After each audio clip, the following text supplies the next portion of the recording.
Today, the fighters are bigger and stronger, but in the old days, they were smarter and tougher. The best fight I ever seen was this fight between a guy they call Richie Malillo. They call him Richie the Rocket. Man, he was fast, he was tough. He said he was the greatest street fighter and the greatest fighter in the ring or out of the ring. And he had a fight against Mad Dog Connolly, who was a knockout artist. And these guys really didn't like each other.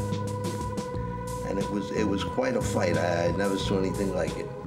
And that was down the old arena.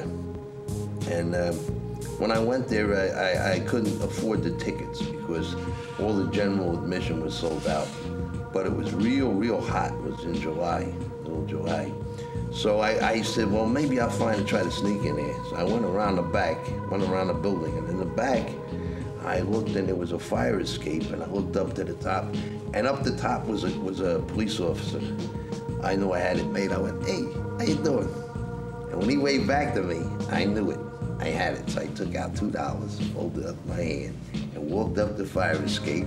Hey, Bobby, I said to him, you know, I didn't know his name, made up a name.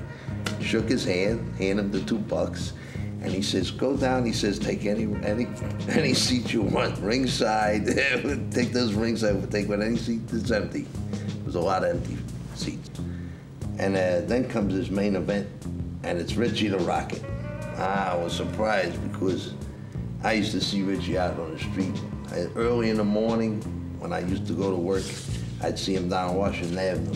He'd be standing on the corner with his hands on the hip, looking around like he owned the whole fucking street. Big shot.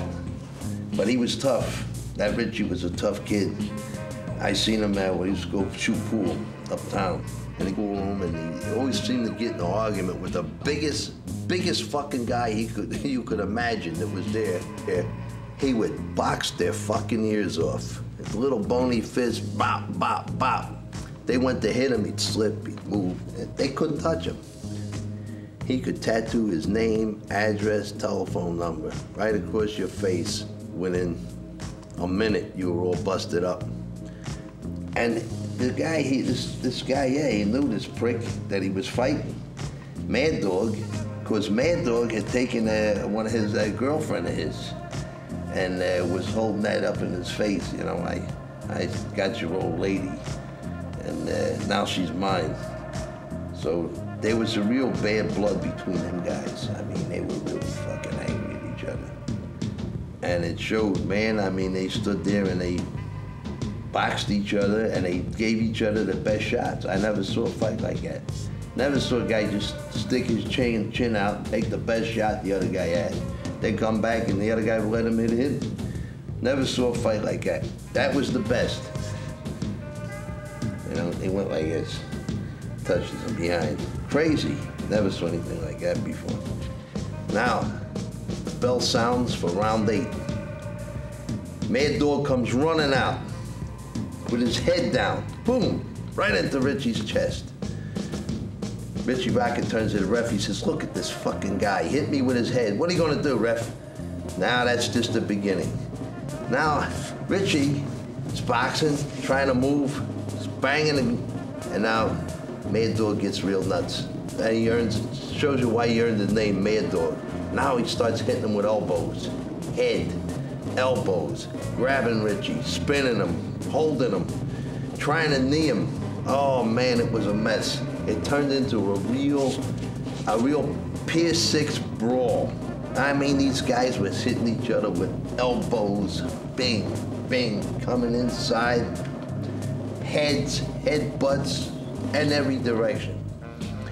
I mean, these guys really went at it. Now, by the end of the 8th round, they're both all busted up, starting to bleed, the noses, the head, the eyes. The bell rings for round 8 to end, and they keep fighting. They keep fighting. The referee comes over. He jumps in. He says, trying to pull them apart. Mad Dog turns and hits his poor referee with a shot. Fight had to stop. They had to bring another referee. A substitute referee comes in. Now comes the 9th round. Even bloodier yet. Now they're hitting low. Mad Dog starts it off. He hits him with a left hook. He pushes him back, hits him with a left hook in the groin. Then he hits him with a right hand, then rabbit punches. It was just the most meanest, most vicious brawl I ever seen in my life. The bell rings for the 10 to the 10th round, and these guys are still fighting. Next thing you know, both corners come out, and it's a free-for-all in the ring. And now the fight ends, and the riot, and then the cops pulled everybody off each other. These guys, the guys from Melillo's corner, the guys from Conley's corner, they're just beating each other to death. But the cops finally subdue them, pull them out, get the guys out of the ring. It took 15 minutes to restore order in this ring. 15 minutes, these guys were rumbling. Then the fans were getting restless. Now everybody's quiet because from all the riot, all the screaming and the fighting, it turned deathly quiet in there, and the ring announcer came in the ring. And then he reads each judge's score. And the fight was very, very close. And then he says, and the winner, Richie the Rocket Melillo. And when he said that, all hell broke loose. The guys from Mad Dog's corner ran right over and started jumping on the other guys. Cops are getting hit. Riot spreads all over the whole arena. Guys are throwing bottles at each other, beer, everything. It even goes, it spreads. The guys go outside and it's all around the block. They're fighting all around, all on the streets. They had to bring in other districts, police districts, all kinds of paddy wagons. Dozens of people were arrested, dozens of people. All this, and it was just a riot. And then you even had people fighting with the cops, saying, "Oh, you guys are on his side, or you're on his side." It was just, but it was the greatest fight inside the ring and outside the ring. It was the most vicious, powerful, violent brawl there ever was in a ring. I mean, that's the way it went. He was kicking a lot of ass, but what happened was he fell in love. He met this fabulous redhead named Vivian, and the day Richie the Rocket's living a quiet life up in Northeast with his wife and his kids, and all them fighting days are just memories of the good old days, and that's it. He's takes a little nip now and then, and does a little shadow boxing,